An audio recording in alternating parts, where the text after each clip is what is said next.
So last time, yesterday, we ended the lecture by writing down the supersymmetric MHB amplitude.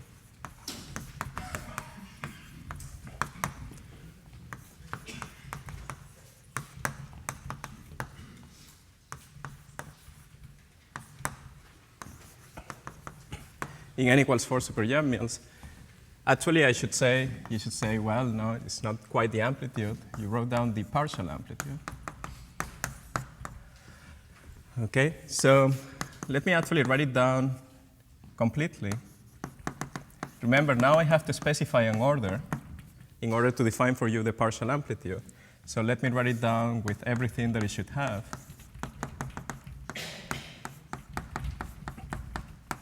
The momentum conserving delta function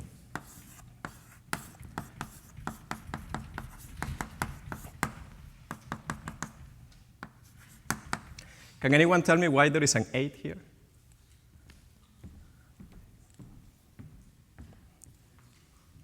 Because you have 4, because momentum is a 4 vector, and you're splitting up into 2 points each, so it's 4.2. Well, you have to look at the thing that goes inside the delta function, right? So inside the delta function, we have lambda, which has how many components? 2. And eta, how many components? 4. Excellent. So that's precisely right. That's why there is an 8. Yeah. And what you were saying about momentum is precisely here. That's the reason there is a 4, because there are 2 components here and 2 components here, making up the 4 components.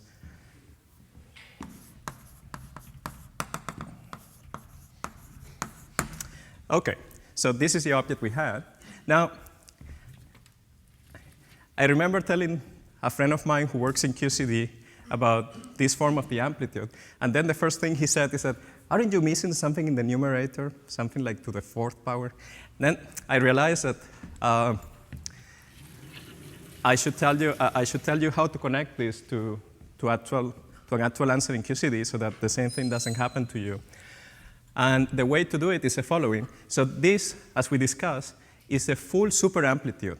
Every one particle state in this amplitude contains everybody, all the members in the supermultiplet, okay? From helicity -1 all the way to helicity +1. But imagine that you want to extract a piece where particle 1, you want particle 1 to be a gluon of helicity +1, particle 2 to have helicity +1, particle I to be a gluon of helicity -1. Everybody is plus except I and j. Okay? So how do you extract this formula from this general formula? Well, the way you have to do it is very simple. All you do is that you integrate m difference from I and j, okay, over all m particles. You integrate their full eta components.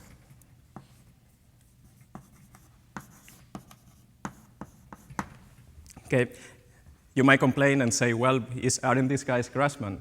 And you should get 0 if you put it to the 4th. Remember, we have 4 different Grassmann variables. So by this, I mean the product of the 4 guys for the mth particle. Okay? And now you integrate over the ith guy and the jth guy with nothing here. This is a 1 here and a 1 here, our superamplitude.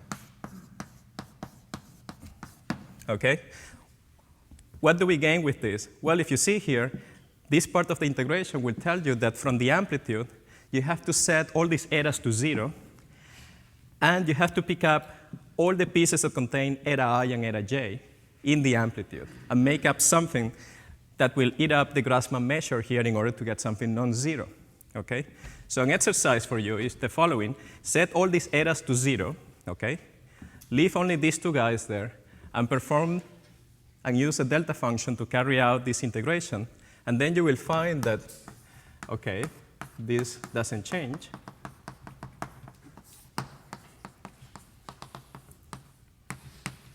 Okay? But magically, something very beautiful will happen, and is that after you perform these integrations on the delta 8, what you're going to get is the inner product of lambda I with lambda j to the 4th power. And this is what my friend was referring to. And indeed, I had to say that no, I wasn't missing that. It's just that everything was encoded in this delta function, in this supersymmetric delta function. And this is a formula that you will find in books and in reviews, and it's called the Park-Taylor formula.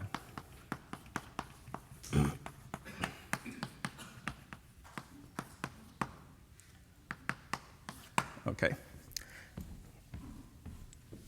Very good.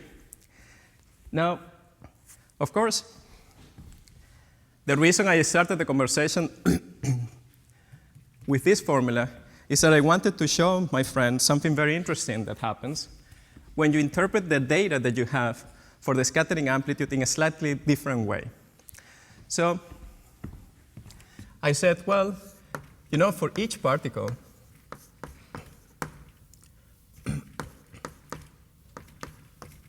so for particle 1, you have these two components of the lambda vector, right? So I'm going to denote by lambda I, the lambda I spinor will be these two vectors. Oh, by the way, I also, somebody asked me something yesterday that prompted me to remind you that I said that these guys were vectors in C2, okay? There were elements, points in C2. That means that they are complex numbers. The entries are complex numbers. They are not Grassmann numbers, okay? They transform as spinors under the Lorentz group, but they are not fermions. These are just numbers. And that means that ij is equal to minus ji, okay? I hope that this didn't cause many confusions yesterday. But OK, so let's put all our complex numbers in a matrix.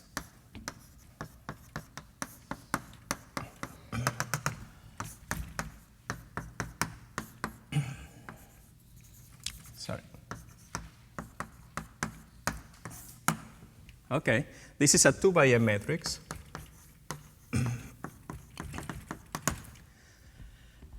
And can anyone tell me how the Lorentz group acts on this matrix?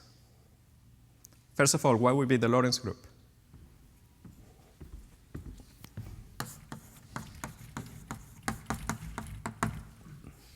Do you remember yesterday I said that something nice happens with the Lorentz group? Well, the Lorentz group, remember that it was SL to C, that it is SL to C, but if you complexify momenta, then you get two copies of SL to C, one acting on the lambdas and one acting on the lambda tildes. But acting as what? It acts, the lambdas are in the fundamental representation of SL to C, and therefore SL to C, we can represent it as a matrix G, acting on the left of this matrix, mixing all these two components, okay? So anyone looking at this and looking at the Park-Taylor amplitude, that's how it's called, would say, well, if you look at this, you can think about this as a set of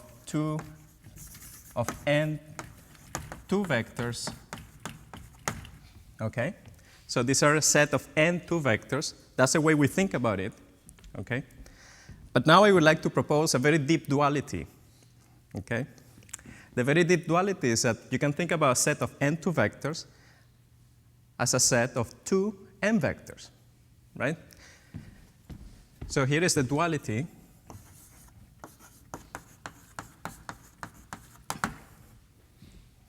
That's exactly the same thing. But why is this useful? Could this be, why, is there any reason to think that this is useful? Well, if you have in Cn two vectors, let's call them U1 and U2.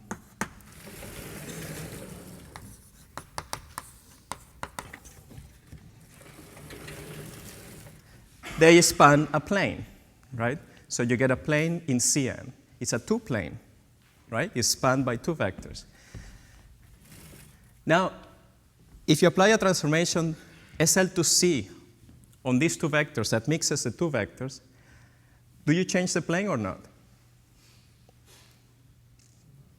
No. So Lorentz is actually changing these two vectors in such a way that the plane they define stays put. So there is a plane in Cn that somehow is the data, the physical data that you have. Of course, there is another transformation that doesn't change the plane, which is a rescaling of the vectors, right? You can rescale one vector and rescale the other vector, and nothing should happen. Okay, part of that is included in SL2C, but the overall rescaling is not included there. So in order to have really something that depends only on the plane, we should have GL2C. GL2C, if we had GL2C acting on the plane, acting on the two vectors, we would be sure that we are dealing with planes. Okay? Very good.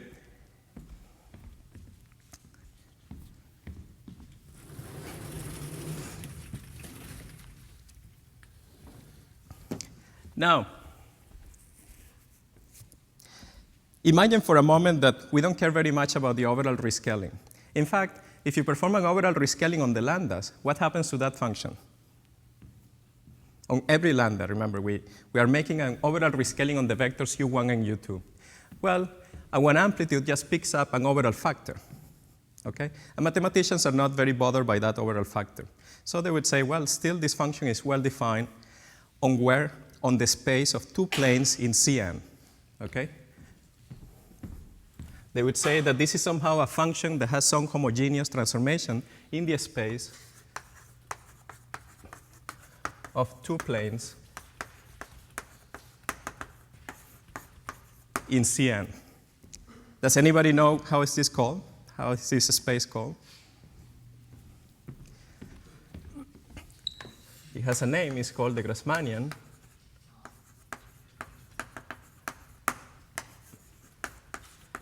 G2n. Okay? It's a very nice space. So this is a space where each point represents a two-plane in Cn. And the way mathematicians describe this space is precisely the way we did. They define a set of a 2 by m matrix to define the two vectors that are the bases. And then they say, well, it's a space of 2 by m matrices, which has dimension 2 by n, right? Modulo the GL2 transformation, right? So the GL2 removes 4 degrees of freedom, and then you get 2 times n minus 2 as the dimension of the space. Okay, very good. But you would say, well, but that's very good for lambda. How about lambda tilde? Why don't you also do the same thing for lambda tilde? Well, we can also do the same thing for the lambda tildes.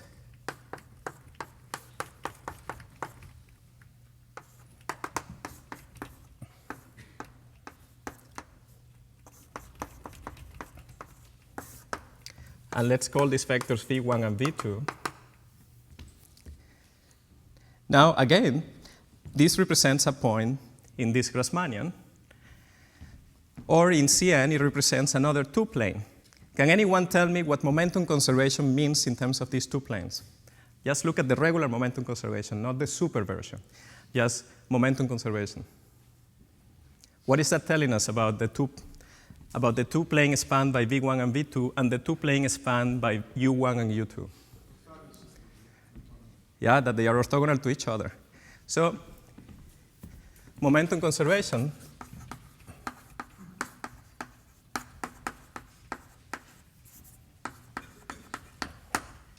is nothing but the statement that if you have a two-plane,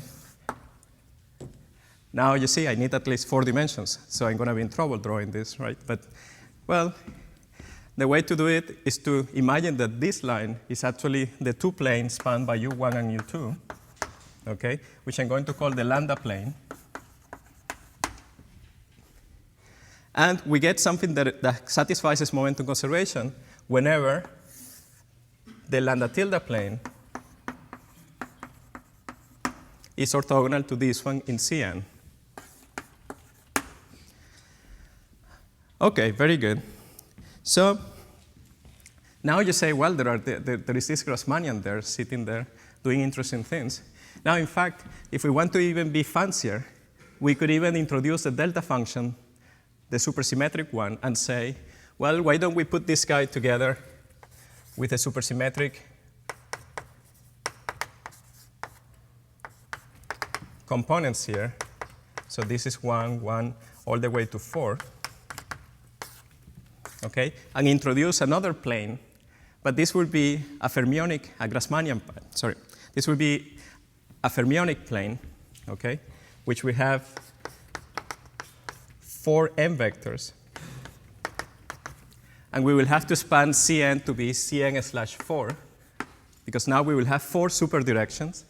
And super momentum conservation will be the claim that the lambda plane is orthogonal to the 2/4 plane,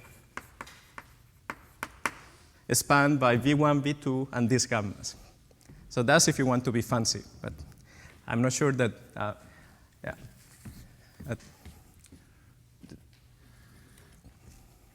that this will buy us too much at the moment. OK. But now you would say, surely there is something in life more than just amplitudes with 2 negative helicity gluons and the rest plus helicity gluons. Yes, indeed. These are the Park-Taylor formulas. And when you increase k, and now you know that by increasing k, if you look at the piece of the amplitude that is the all gluonic amplitude, only with gluons, that would mean there is an amplitude that has k negative helicity gluons and m minus k plus helicity gluons. Okay? So already, before 1990, only amplitudes with k equals 3 and n less than 7 were known explicitly. These were like this was a state-of-the-art computation at the time. Okay?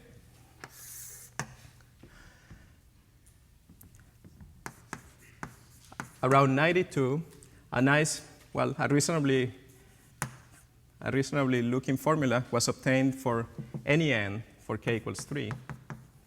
But k equals 4 was considered out of reach. Okay? Very good. Now, is there anything we can do to this formula to generalize it and try to generalize it to higher k's?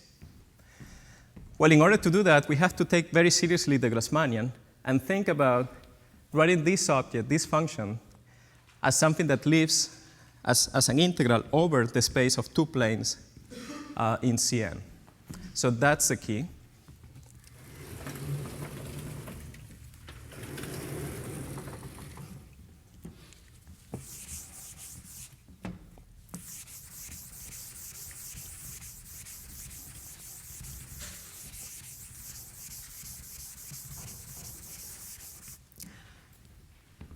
So I told you that mathematicians will describe the space of 2 planes in Cn by introducing a 2 by m matrix.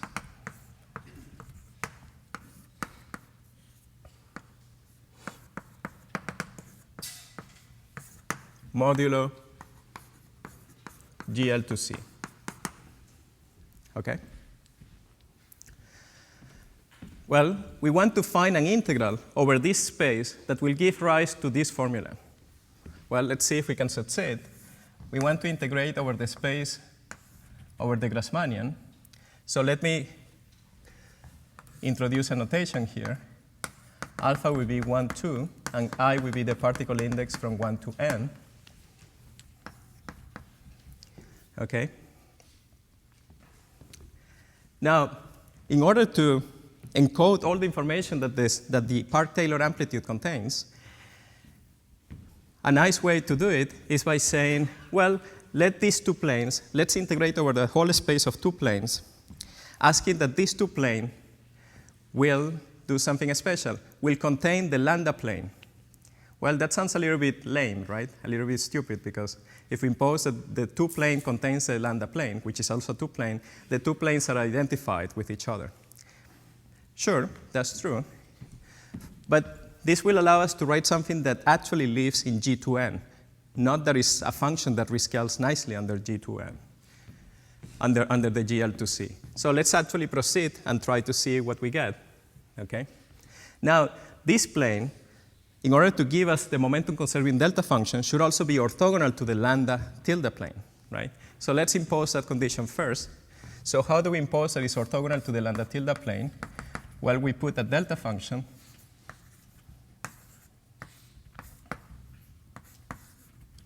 saying that if we dot these vectors with the vectors in the lambda tilde plane, the v planes, the v vectors, we should get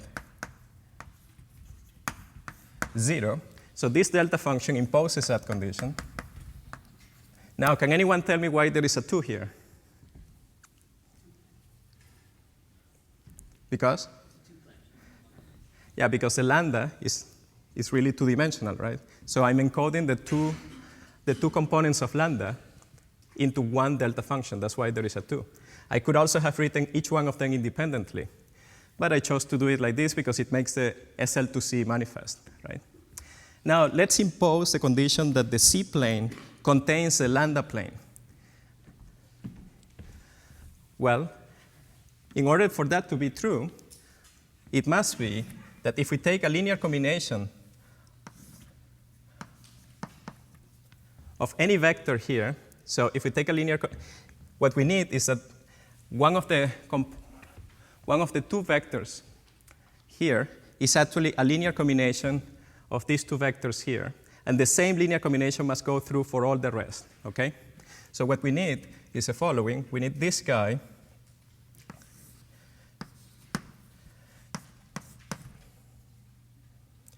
to be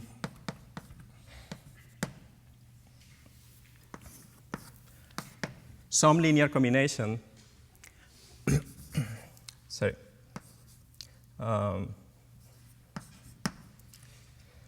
Let me introduce an index here, I. Okay? So we're going to sum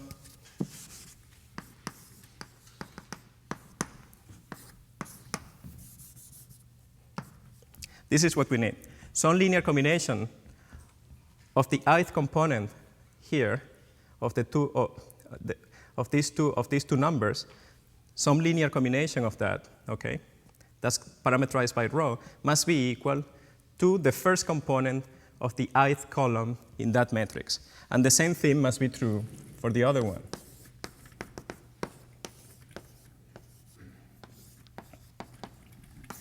Some linear combination of these two must be the second component of the ith column of the lambda plane.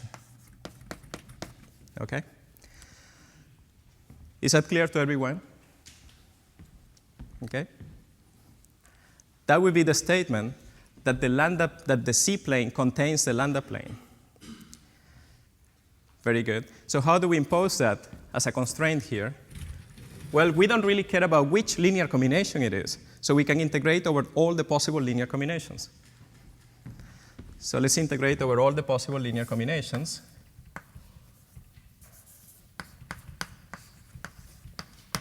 Okay, and put the delta functions.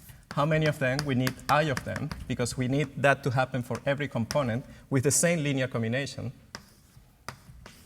And now we can put these two equations into one by thinking about this index as just as a two-vector index, and we will put the delta function with a 2 here. And then we get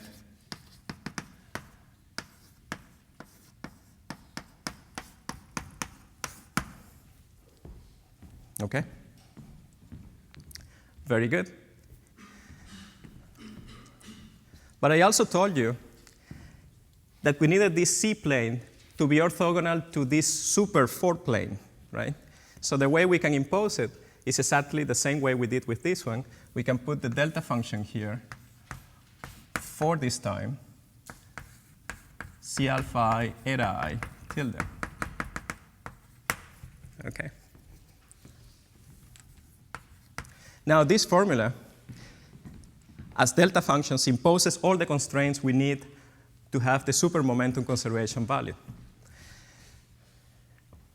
Now, you see that this is a general GL2 transformation on the C-plane. Tells you by a GL2 transformation on the C-plane, you can get the lambda plane, right?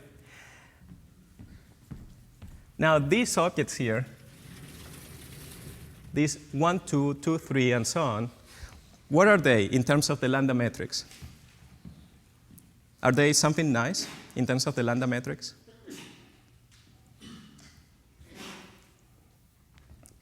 Well, remember this object here was, you take the first two vector, and you take the second two vector, and you contract with AB. This is also known as the determinant of that little 2 by 2 matrix, right?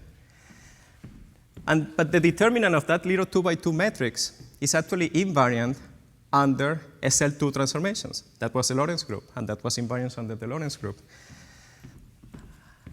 And therefore, if we want to get it, remember that the C-plane and the lambda planes are related by a GL2 transformation. So up to a rescaling, something that we can write here will give rise to that formula precisely if we simply write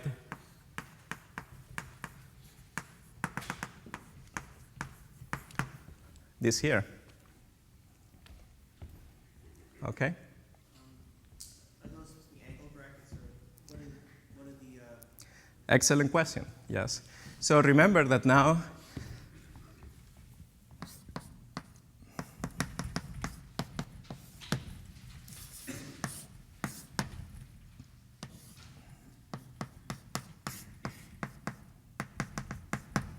you take the two columns, the ith column of this matrix, and the j and the I plus 1 column of this matrix. You compute the determinant, and that minor is what we call I plus 1. Okay? So that's what goes in here. Okay, very good. So we have this. Now, the last piece that I have to show you, the last thing that I have to show you, is that this integral is actually well defined as an integral over the space of two planes. And for that, everything is obviously SL2 invariant. But I have to check the overall rescaling. Remember that that was the thing that was bothering me with the original formula. So I want to check the overall rescaling. Okay?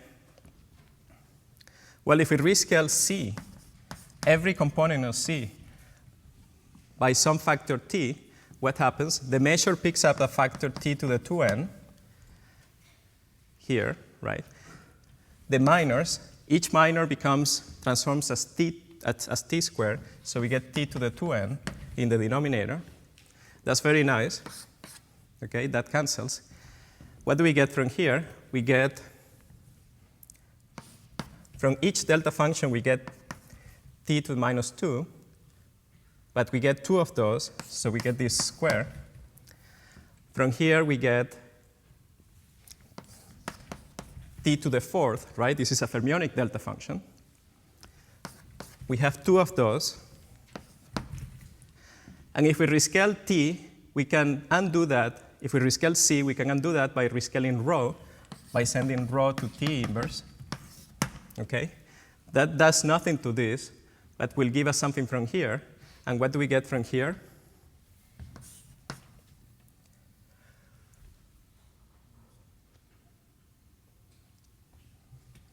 What do you think?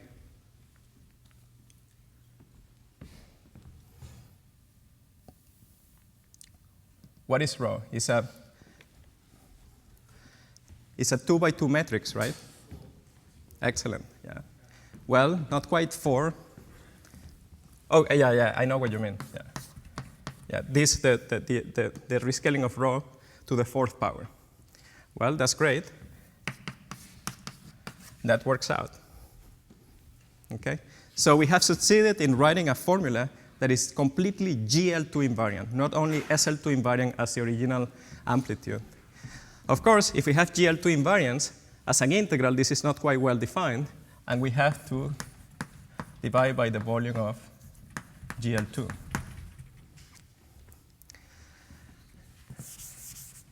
All this means is that these variables are redundant variables, right? And we have to gauge fix in order to do computations with this. And mathematicians do that all the time. They use the GL2 to gauge fix the metrics to choose the metrics to have some nice property, like having the identity metrics embedded somewhere here, and that's one of the nice properties. So let me call this formula L2n, okay, just for the 2n of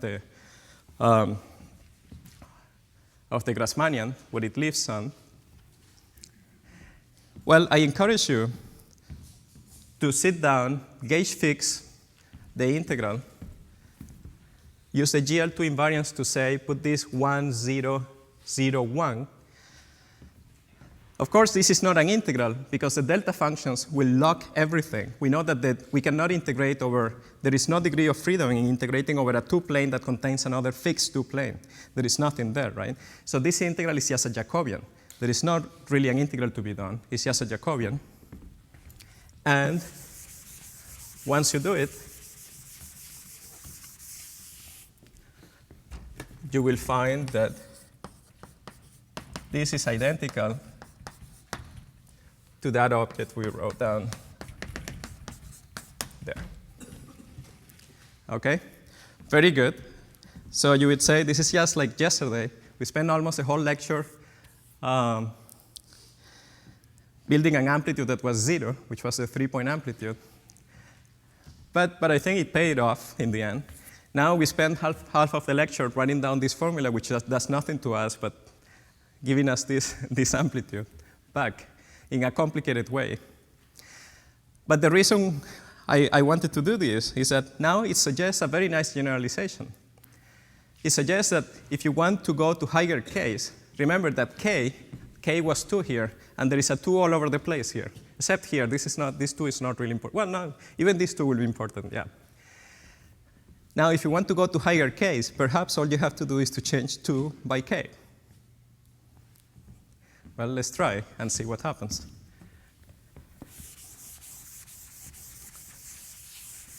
Let's now consider the space of k-planes in SYM. Okay? Well, once again, the way mathematicians describe this space is by having a k by m matrix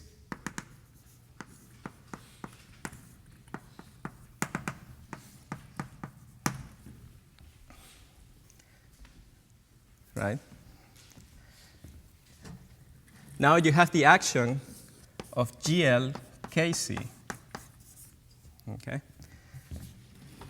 Now let's take this formula and just happily replace 2's by k. So how do we generalize this? What do you think? This was a 2 by 2 minor, right? The determinant of a 2 by 2 minor. So what do we have to do? Sure, why not, right? So let's say that this is 1, 2, all the way to k.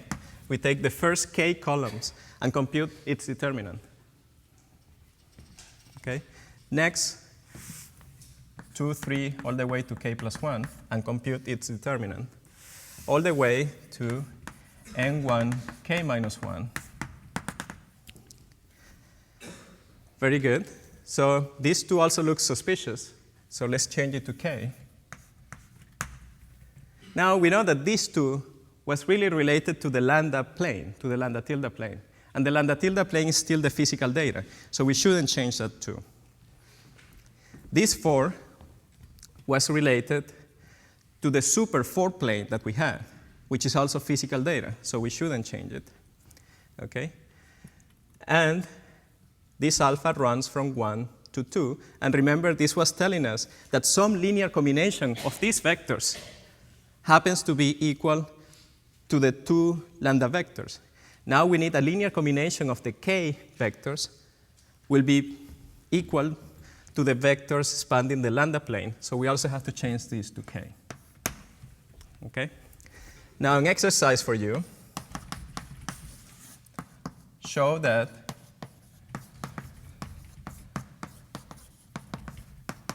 this is GLK invariant.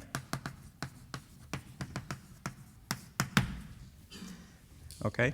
And that's why I can still keep this volume here, and this is an integral over the Grassmannian GLK. Now, what do you think I should do with this formula here?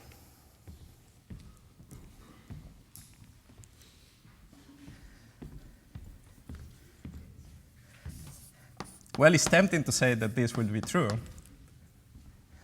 but it's not quite true, right? It cannot be true because, remember, this is a rational function. This is just a function of lambdas and lambda tildes and eta tildes.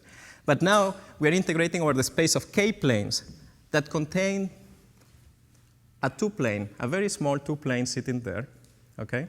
And it's orthogonal to another two-plane. Now, if n is very large, still the space of k-planes that contain a two-plane and are orthogonal to another lambda to another two-plane is a big space, right? So we still, this integral is actually an integral in that case. So this cannot be true because this is an integral.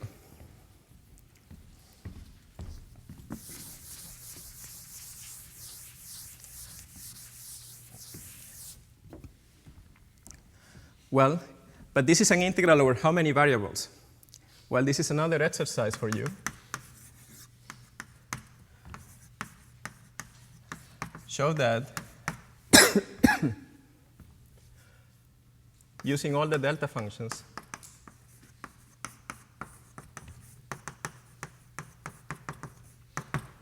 let's see.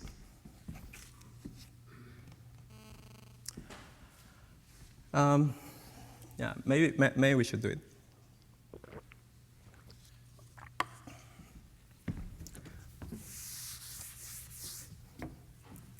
The exercise is check that what I'm going to say is true.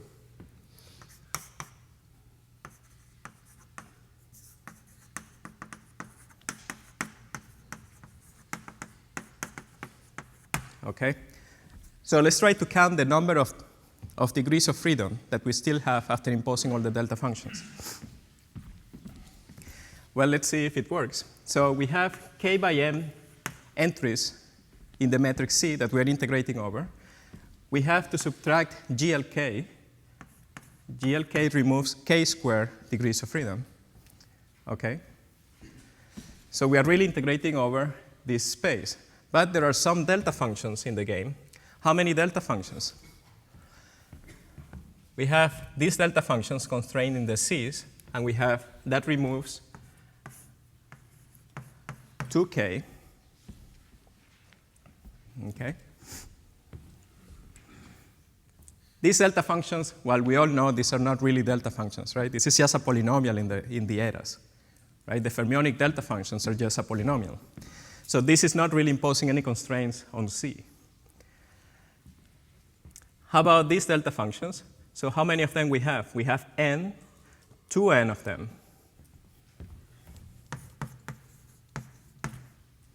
Okay. But how many rows we have? These are also integration variables. In this case, row is what? What size? Is a matrix of what size? 2 by k. Okay, so we have 2k variables. Okay. However, we know that not all these delta functions are effective. They will not all constrain the C plane, because at the end of the day, they are supposed to constrain lambdas and lambda tildes in this form. Okay? So out of this whole mess of delta functions, 4 delta functions will constrain the lambda and lambda tilde plane to be orthogonal to each other. So they will not be effective, so I have to subtract them from the set of delta functions. Okay, can anyone compute this very quickly and factor it? So you just put simplify, and then you can say factor in Mathematica. I'm sure all of you have Mathematica in your laptops. Well, this better be k minus 2 times m minus k minus 2. And if it's not true, please don't tell me, and do the exercise. Okay?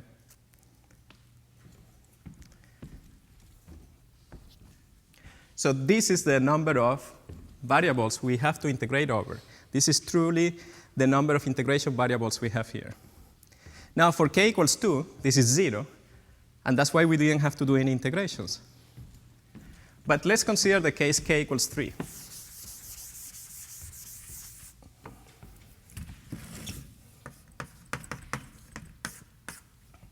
And say n equals 6. So what do we find? Well, let's see if that formula is correct. So for k equals 3, we get 1 in the first factor. You get 6 minus 5, which is 1. So we get 1 integration.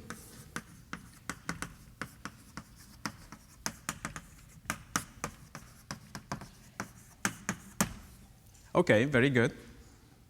So our integral, L36, is really an integral over a single complex variable of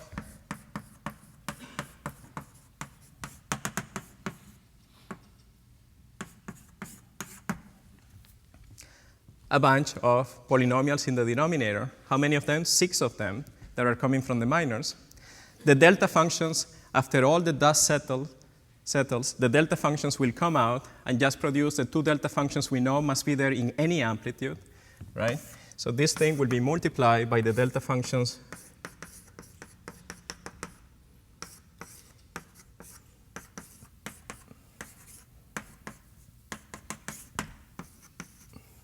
okay? But we just get this, an integral over a one-dimensional complex plane. Now it turns out that each of these minors, remember, the C-plane is now a 3 by M matrix, but it's forced to contain the lambda plane. So the first 2 vectors, we can choose them to be the lambda plane, really. So the first 2 vectors are not really integration variables. So the only thing that can depend on the integration variable tau is the last vector, is the last row of this matrix. That means that these minors can only be linear variables, linear functions, linear polynomials in this integration variable.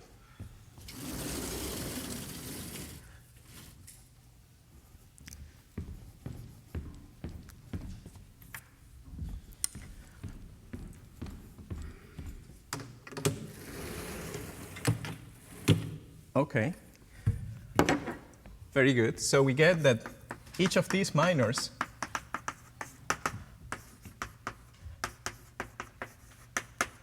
are just linear functions of the tau of our linear polynomials of our variable, and the AIs are just functions of whatever they can be functions of, which are the Lorentz invariant inner products of our spinors. So these are just some rational functions of these lambdas and lambda tilde brackets. Well, now this is an integral in the tau complex plane. Let's draw it. How many poles it has? 6 poles, right? Given by the 6 zeros of these polynomials, of the set of these 6 polynomials.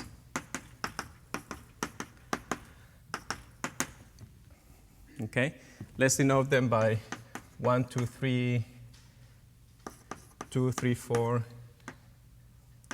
3, 4, 5, 5, 6, 4, 5, 6, and 5, 6, 1, and 6, 1, 2.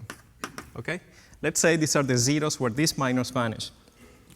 Now, you're given this formula, and then you are told to choose a contour to get something interesting. Well, clearly, if you choose the contour that encloses everybody, that would be extremely boring, right? You would get 0. So that's certainly not a nice contour to choose. And since you don't know any contour, it doesn't seem nice to enclose just this one, this one, this one. Well, you do what any responsible person would do, which is to compute every single residue and see if you get something interesting. So you compute the residue of this object on each one of these 6 poles. So you get your set of 6 residues, okay? So you have your set of 6 residues there, and then you say, well, I want to see if this thing has any physical meaning, and then the most systematic thing to do is to go through every single paper in the archive and see if you recognize these functions anywhere. Okay, then you do that, and you say, yeah, the 6 guys are actually there somewhere. You find a paper where the 6 objects are actually written down, and then you find that, in fact, something very remarkable. You find that there are 2 formulas that people had written down for the amplitude. Remember, now the amplitude, we can call them nk, labeled by n and the k charge. So we can say 6, 3. So people had written down a formula that has 3 terms. And they had also written down another formula that has 3 terms in them. And the 2 formulas look very, very different to each other, extremely different to each other. In fact, so it would be a nice exercise for a graduate student. I mean, probably many people gave it to a graduate student to check that the 2 formulas were the same. So you give it to the graduate student, and they come back a week later saying, yeah, the 2 formulas are actually the same. So that's fantastic. Well, what is this formula? One of them is obtained using the BCF-W recursion relation. And I encourage you to use the BCF-W recursion relation we discussed yesterday to compute this amplitude, and at least diagrammatically show that it has only 3 terms that contribute, okay? It turns out that there is another version that can be called the parity version of BCF, the parity transformation version of BCF-W, which I'm not going to discuss, but it's another form of BCF-W that gives you another representation in terms of 3 terms. Okay? Now, why people were looking at these formulas? Well, the reason is that I told you, if you remember, that in the new ways of thinking about scattering amplitudes, what we were doing was like putting aliens together and making a human out of that, right? If you remember from yesterday's lecture. Well, these pieces are actually the aliens that we're putting together. And why are they aliens? Because if you look at a particular one of them, as a rational function, it has poles that don't look like the poles that come from unitarity. If you look at one of them, it will have a pole that looks like something like this. Say we have 6 particles. If we have P1 plus P2 plus P3 squared, you would say, well, that's fine. Yeah, that's fine as long as you don't mess with it more and say that you have P3 plus P4 plus P5 squared.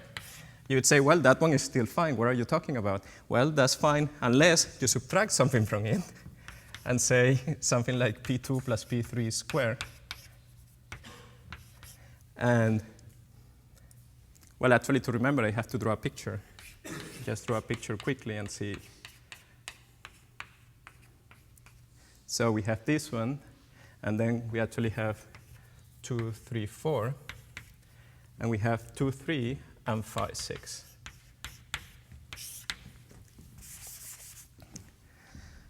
Well, remember, I told you that these poles were not allowed by unitarity. Okay? So this is a pole that looks very non-local. It's something that doesn't seem like something that would come from something that you're doing in a local space-time. But of course, if this is supposed to be the right answer, some other term here should also contain the same pole, and when you put them together, they cancel out. Okay? Now, it turns out that something nice happens. These are called, we want to call them, these are, of course, unphysical poles. But if you have a pole that is not really a pole of the full expression, but is only fooling you that is there because it's in the way you are decomposing the object, that's something that you call spurious. Okay? Because it's not really there. Now, it turns out that the set of spurious poles of this formula doesn't coincide with the set of spurious poles of this formula.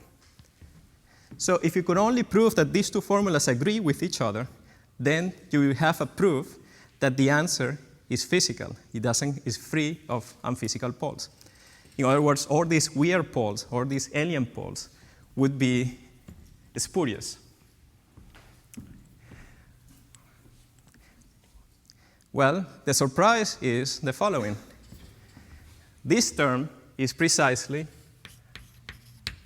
1, 2, 3. Okay? This one is 3, 4, 5. And this one is 5, 6, 1. Just one by one they match. How about on this side? On this side you get that this one is minus 2, 3, 4. This one is minus 4, 5, 6. This one is minus 6, 1, 2. So the 6 objects we found from performing the contour integrals of this on the 6 poles that it has actually show up in that formula. Now it's telling us that the 3-level amplitude, or this amplitude A63, is obtained if we choose this contour of integration.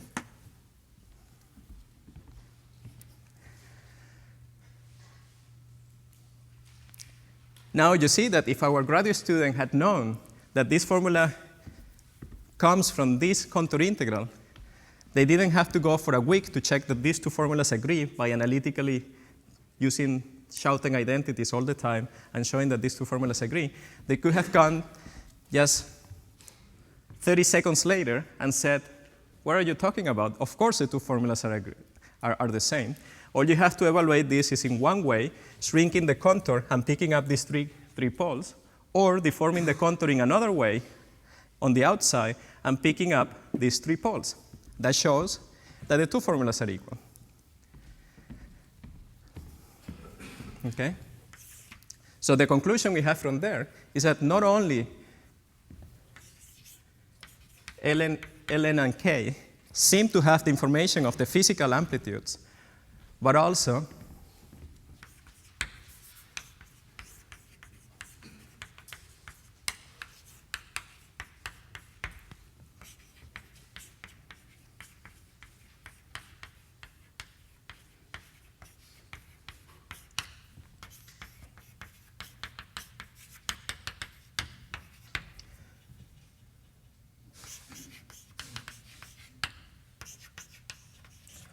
knows about locality and unitarity in a very new way.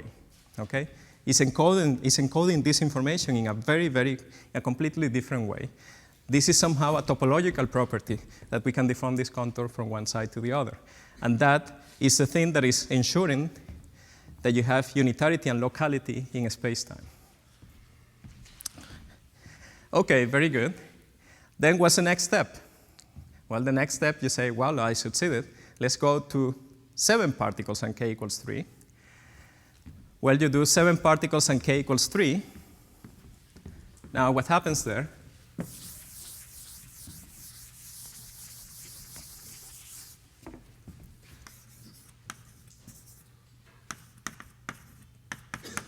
Can anyone tell me how many integration variables we have in this case? How many? Just look at the formula, 2. So this is now an integration over 2 variables.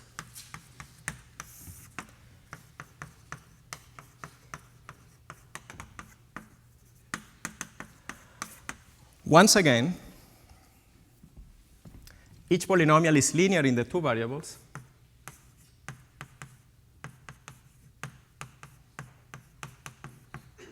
Okay. Well, how do you perform a contour integration here? This is something that depends on 2 variables. Probably many of you have never seen a contour integral in 2 complex dimensions, right? Well, but it's not that terrible. All you have to do is to say, well, let me choose. Imagine that I have 2 factors. So let me choose coordinates u1 to be 1, 2, 3, and v to be 2, 3, 4. Make a change of variables. Okay? Now the integral looks like an integral du dv divided by uv times some function that depends on u and v that involves the Jacobian and the rest of the minors. Well, it would be very, very disappointing if the right definition of this contour integral wasn't just do each of these contour integrals by themselves. Okay? So that tells you that for every pair of polynomials here, you can define a residue of this integral over C2. And what's the contour of integration? You see that you have an S1 here and an S1 here, so the contour of integration is a T2. It's a 2 torus in C2. How many residues we have then? We have one residue for every way of choosing a pair of guys.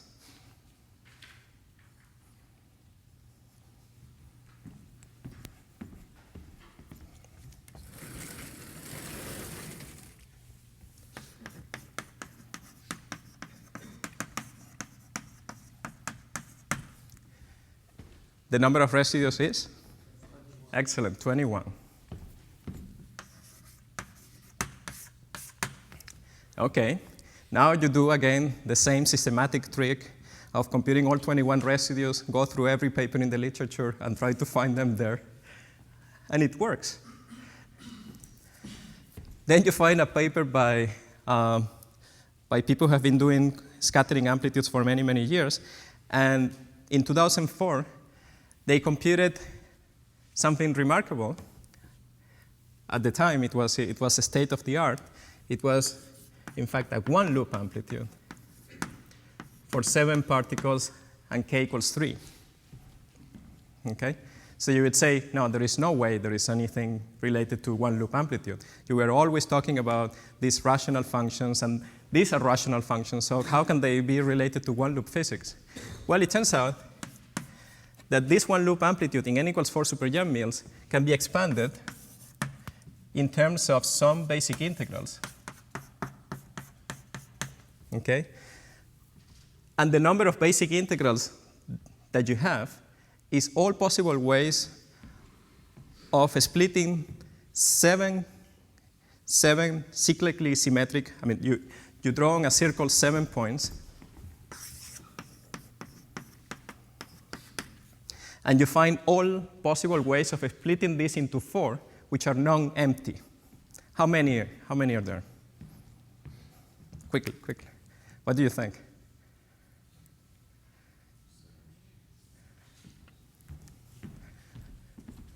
Well, that's very good. I didn't get you with that because sometimes people say 21, of course. No, it's not 21. It's actually 35. And there are rational coefficients here that dress these integrals, okay?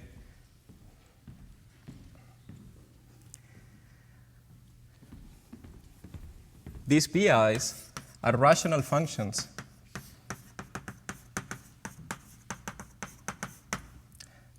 or we can call them, let's use another index, M, are rational functions of our favorite variables, okay?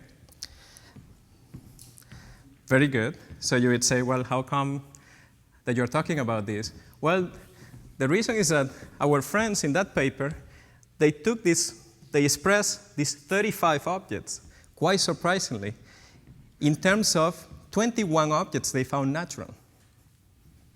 So they found that it was nice to write this in terms of a basis, each of one of these guys, as a linear combination of, let's call them T alpha, or TQ, as a linear combination of 21 objects.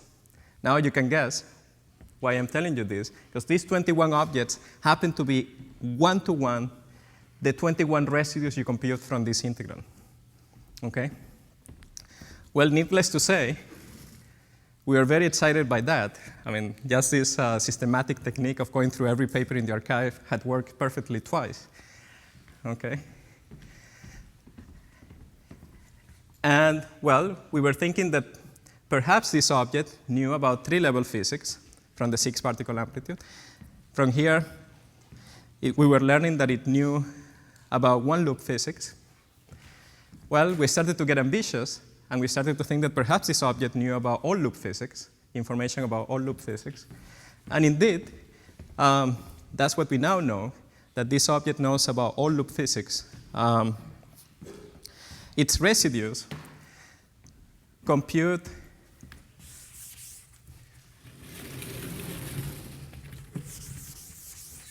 Yes. What about the tree-level part of that? Excellent. Yeah, you would say, well, you got one loop, but you didn't get tree level. Very good. Very good question.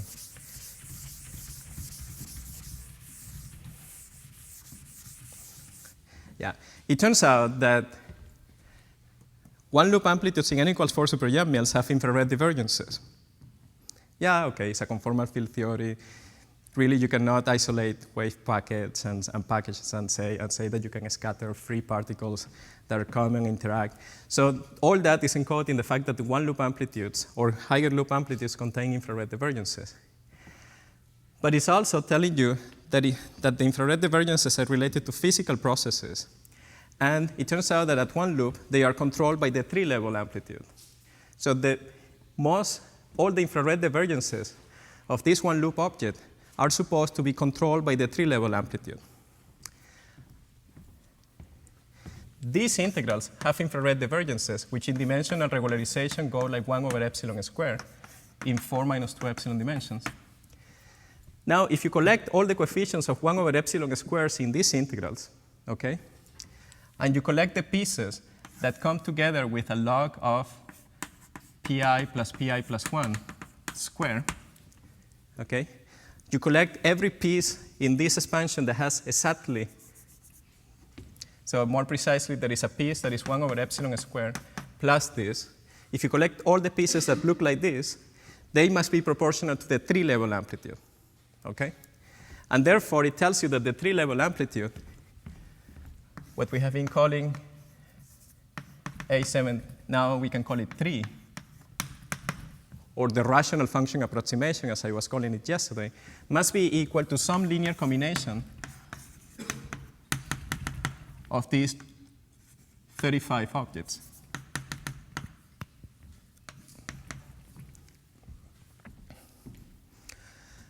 Well, there is one particular linear combination that gives you see, and this must be true for every one of these. So there are 7 possible ways of writing the tree-level amplitudes as linear combinations of these guys, and one of them has precisely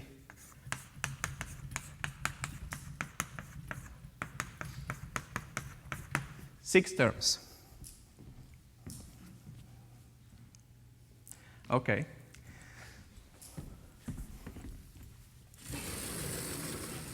Well, I told you that each residue of this object is labeled by a pair of factors that vanish, right? We have to set 2 factors to vanish in order to compute a residue. That's why we got 21. So we can label each residue by a pair of numbers. We can call them ij, meaning that here we are using the ith minor and the jth minor. So this particular residue will be called what? This one we were computing here. This one will be denoted by 1, 2, right? Because it's the first minor that we choose to vanish and the second minor that we choose to vanish.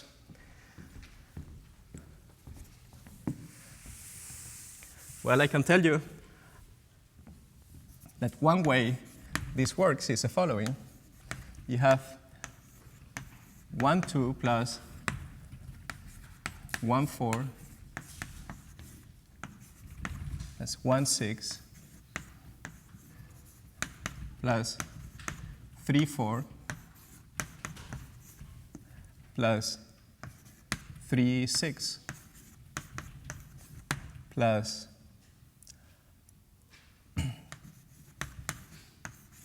5, 6. That happens to be the tree-level amplitude.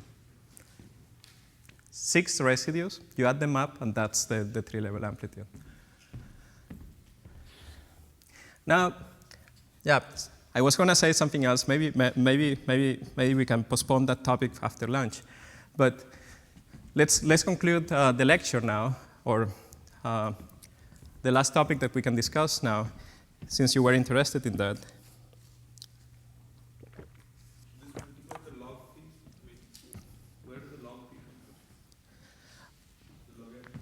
Oh, the log, yeah. Yeah. Now we know where it comes from, but that's a longer story. These are integrals, okay? These are, in fact, D for L integrals. Not quite for L. Integrals in 4 minus 2 epsilon dimensions of some loop momentum. And the momentum of the particles that flow into each corner, satisfy momentum conservation, give us 4 propagators. If you evaluate these integrals, they will have poles in epsilon explicitly. So it is the integral, the one that has the structure 1 over epsilon squared plus 1 over epsilon log of pi plus 1 square. So each integral will contain terms of this form. And what you do is to collect all the coefficients in this formula that contain the same structure. In other words, this must be equal. Actually, people like to write this as follows. 1 over epsilon squared minus pi plus 1 square to the minus epsilon. If you expand this out, you will see that the first 2 orders are these ones here. So the statement is that the infrared divergences are of the form A3 times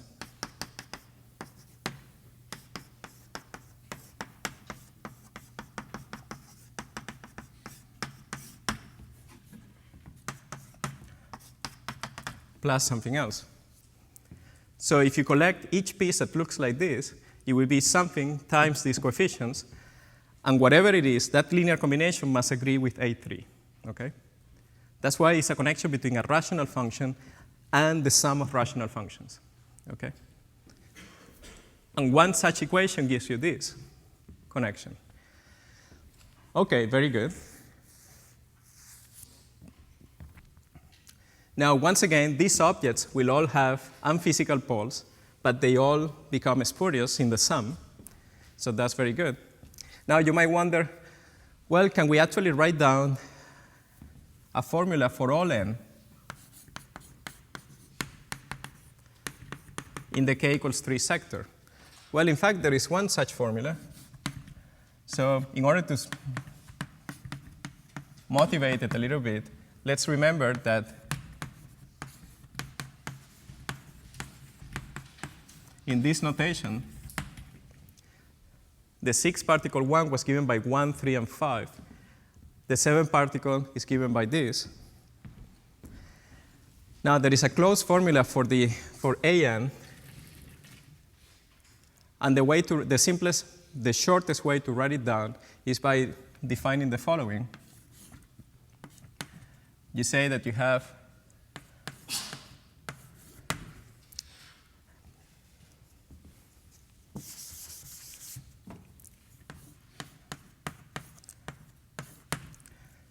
let's say that you have, well, let's introduce this notation like this.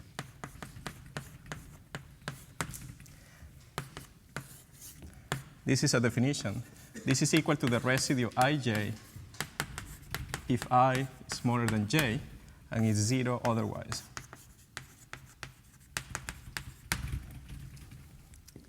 Okay? Let me introduce this operation. It's like multiplying.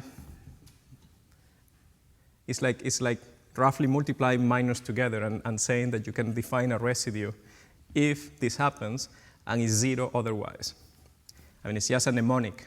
This is only a mnemonic for what I'm going to say. Okay? So imagine we have this. Now, define a formal object, which is the sum of all symbols of this form.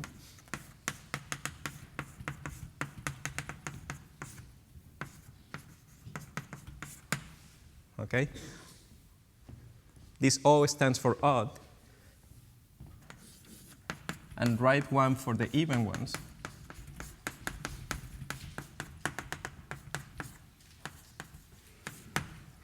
Okay?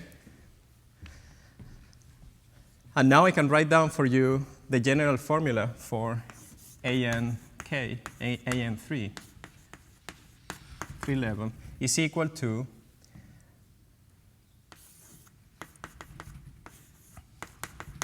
remember, the number of variables is n minus 5. So in order to define a residue, we have to choose n minus 5 minors, okay?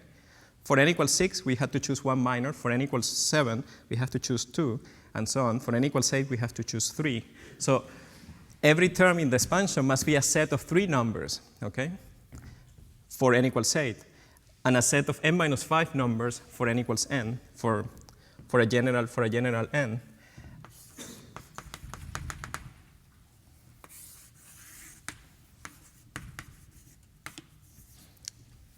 And this is a formula.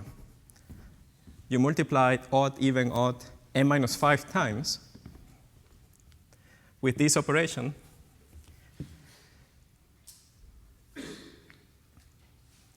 Well, this is the operation that is valid for 7 particles.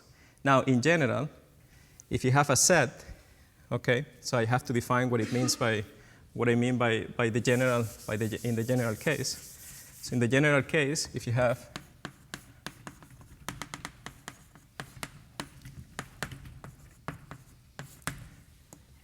n minus 5 numbers of this form, then it's given by the residue, what we would call I1 all the way to I minus 5, if IM is less than IM plus 1, okay, and 0 otherwise. Okay, very good.